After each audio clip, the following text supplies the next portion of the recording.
Ako si Cheryl Sharon Agustin, nagmamay-ari ng Agustin Integrated Farm.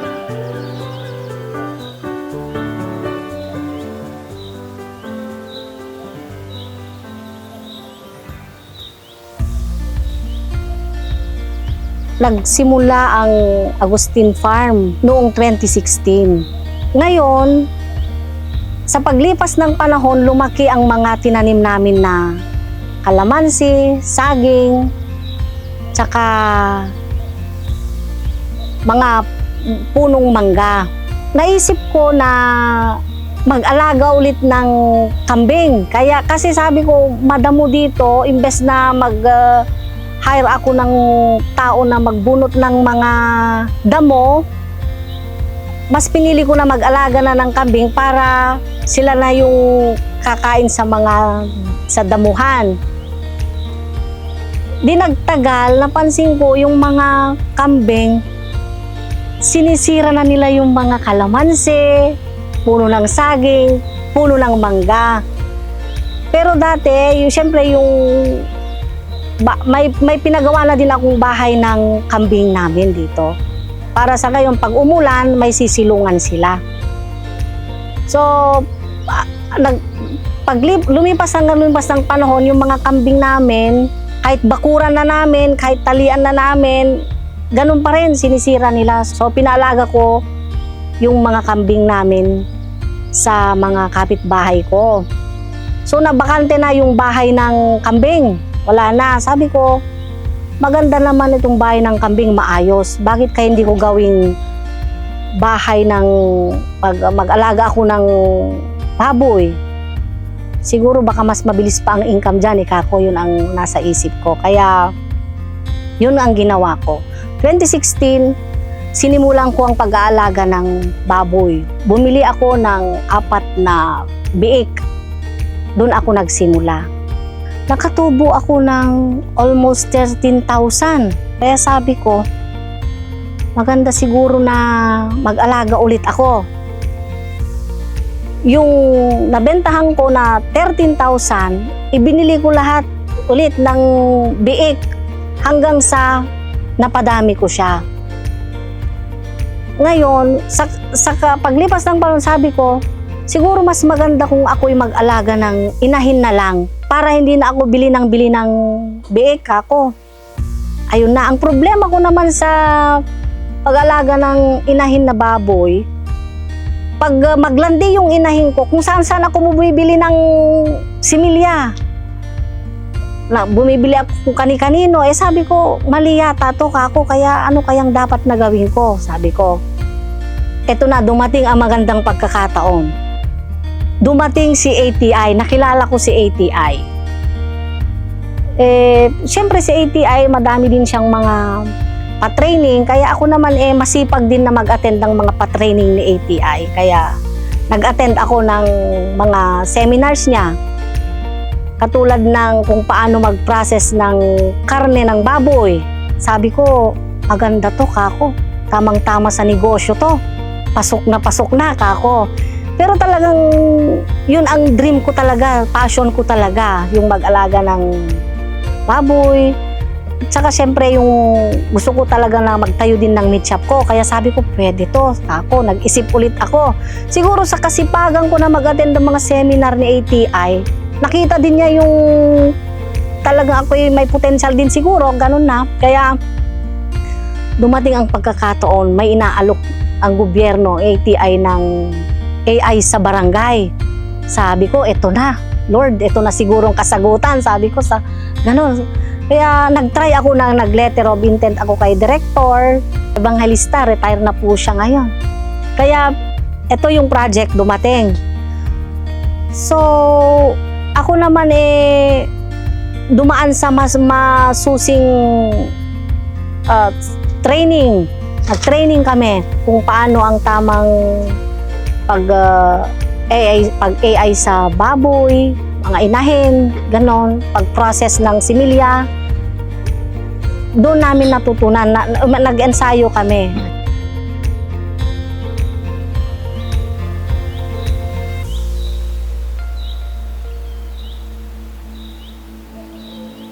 Paglipas ng panahon, syempre, di namin sukat akalain darating ang malaking delubyo sa buhay namin, lalo na yung sa babuyan namin. Dumating ang ASF. Yun na, parang gumuho na lahat. Lahat. Wala na. Imagine nyo yung nalos sa akin na inahin is, may inahin na ako noon na 40 saw level. Lahat tumba.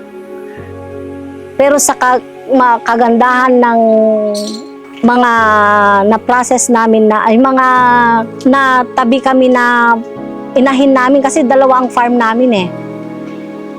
Yung mga AI namin na baboy na pagmamay-ari ng ATI, born ng ATI, may naitabi kami sa ibang site namin.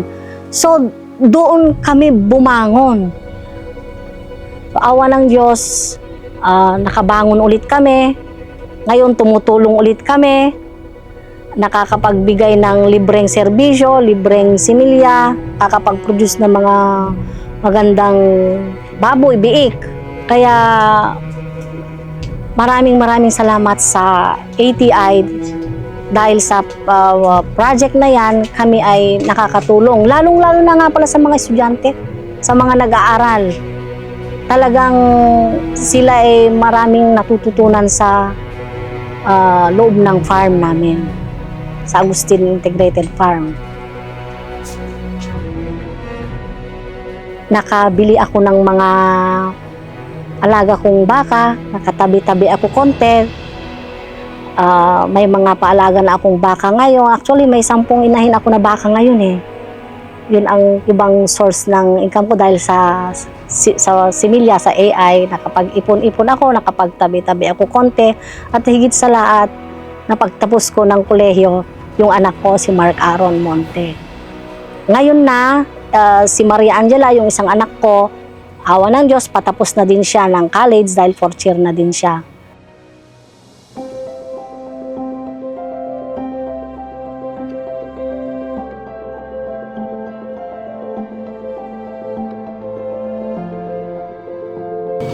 Malugod na pagbati mula sa siyudad ng Batak, Ilocos Norte. Ang integrated farm owned by Agustin family, malaki po ang ginagampanan niyang role in terms of extension because sa siyudad ng Batak, bihira lang po ang merong artificial insemination center. So one of which is si Ma'am Sharon. So basically, ang kanyang naitutulong is isa po siyang learning hub on barangay level at the same time sa karatig na barangay ng Barangay Palungpong. So from the learning hub, may various agencies and institution na nagbe-benchmark sa kanya. At the same time, mga estudyante kung saan sila ay natututo kung paano ang pagpalaki ng baboy, mula sa biik hanggang sa pagwalay and then sa marketing, lalo na sa pag-breeding. Isa sa pag-breeding na process is you need to have a artificial insemination. So from the artificial insemination, malaki ang benefit niya. Isa po rito ay accessible ang ating source ng semilya, which is usually isa po ito sa mga problema doon sa ating mga liblib na barangay. Second, mas cheap po or mas affordable ngayon yung pag-inseminate. Kasi dati ang price is nasa ranging from 1,000 to 1,500 kung sa private ka mag-a-avail ng artificial insemination. Well, sa kanyang farm, 200 pesos or lower, or minsan nililibre pa niya yung semilya sa ating mga hog raisers or mga magbababoy. So versus ngayon nga yung sinabi ko na you pay 1.5 kung AI sa private company, or in another option pag bulugan naman isang biik ang katumbas, which can cost you around 2,500 pesos. So from there, makita na natin na na talagang yung cost of production din on the farmer level ay napapababa. And another thing is safe.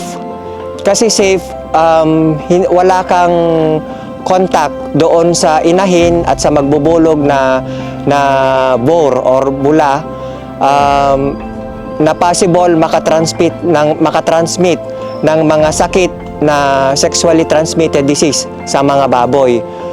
So it is intangible siya, pero malaking factor in terms of sa health ng health management on the level ng mga ating hog raisers. Siya ti may isang beneficiary ti Agustin Integrated Farm. Nakasursuro ak nagkolekta ti similya, agsumpit ken agpaganag. Naikanak pa iti may isang patening. Gapo ka deto na daanak iti trabaho iti inaldaw-aldaw. Ken kayat kung itultuloy deto tapnon mapagadal ko dagiti anak ko. Dito sa Agustin Integrated Farm ako kumukuha ng similya. Pangatlong beses na akong kumuha ng semilya sa kanila dahil quality ang kanilang produce na semilya. Ang kagandahan kasi ng AI, mas maganda ang naproproduce na biik. At kung ipapataning mo ito, mas mabulas at maganda ang kinalabasan ang mapoproduce nito.